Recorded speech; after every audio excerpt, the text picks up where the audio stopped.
animals. Mao ni say ingon nga hunasan sa kabukiran. Bukid kani siya, grabe hunas.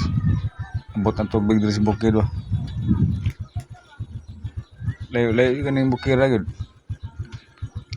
Pero naagi siya tubig sa dagat. Ay, nasiro dahang kunre, shark o crocodile. Mingaw ko napitar eh.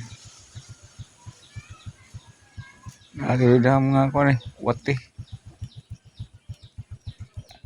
Pero nago lang kayo. Grabe ka bukid niya, tubigan kayo. Din kaning tubigan. Okay guys, thank you guys sa inyong pagtanawa, sa inyong pag-comment ug like. Wala mo, wala ta, wala si Mita, wala kita tanan. Okay, salamat mga dol, laing hapon dia.